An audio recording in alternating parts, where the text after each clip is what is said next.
Hi ಎಲ್ಲೋ ನಮಸ್ಕಾರ. ಇವತ್ತು ಸಿಂಪಲ್ಲಾಗಿ ಫಿಶ್ ರವಾ ಫ್ರೈ ಹೇಗೆ ಮಾಡೋದಂತ ನೋಡ್ಕೊಂಡು ಬರೋಣ ಬನ್ನಿ. ಇದು ಕಾರ್ನ್ಫ್ಲೋರ್ಗೆ ಸ್ವಲ್ಪ 1-2 ಸ್ಪೂನ್ ಅಕ್ಕಿ ಹಿಟ್ಟು ಮತ್ತು 1-2 ಸ್ಪೂನ್ ಮೈದಾ ಹಿಟ್ಟು ಹಾಕ್ಕೊಂಡು ಅದಕ್ಕೆ ಒಂದು ಪೂರ್ಣ ನಿಂಬೆಹಣ್ಣನ್ನು ಹಿಂಡ್ಕೋಬೇಕಾಗತ್ತೆ. ನಂತರ ರುಚಿಗೆ ತಕ್ಕ ಹಾಗೆ ಖಾರದ ಪುಡಿ, ಅರಿಶಿನ ಪುಡಿ, ಹಾಗೆ ಫಿಶ್ ಫ್ರೈದು ಮಸಾಲ ಬರುತ್ತಲ್ಲ ಅದು ಒಂದು ಪ್ಯಾಕೆಟು, ಸ್ವಲ್ಪ ಉಪ್ಪನ್ನು ಸೇರಿಸ್ಕೊಂಡು ಚೆನ್ನಾಗಿ ಕಲಿಸ್ಕೋಬೇಕಾಗತ್ತೆ. ಸ್ವಲ್ಪನೇ ನೀರು ಹಾಕ್ಕೊಂಡು ಕಲಿಸ್ಕೊಳ್ಳೋದು. ಜಾಸ್ತಿ ತೆಳುವಾಗಿ ಮಾಡ್ಕೊಳ್ಳೋ ಹಾಗಿಲ್ಲ. ಫಿಶ್ಗೆ ಅದು ಕೋಟಿಂಗ್ ಚೆನ್ನಾಗಿ ಹಿಡಿಬೇಕು. ತೊಳೆದಿಟ್ಕೊಂಡಂಥ ಫಿಶ್ನ ಒಂದು ಫುಲ್ ಫಿಶ್ ಆದರೂ ಸರಿ, ಕಟ್ ಮಾಡಿದ್ದಾದರೂ ಸರಿ, ಇದಕ್ಕೆ ಚೆನ್ನಾಗಿ ಅದ್ದಿ ಮೇಲೆಲ್ಲ ಅಪ್ಲೈ ಮಾಡಿಕೊಂಡು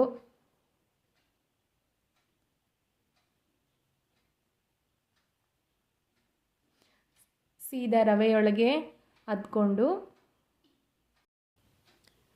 ಬಿಸಿಯಾದ ಎಣ್ಣೆಯಲ್ಲಿ ಬಿಟ್ಕೊಂಡು ಒಂದು 5 ನಿಮಿಷ ಫ್ರೈ ಮಾಡಿಕೊಂಡ್ರೆ ಆಯಿತು. Fish rava fry ready. Thank you for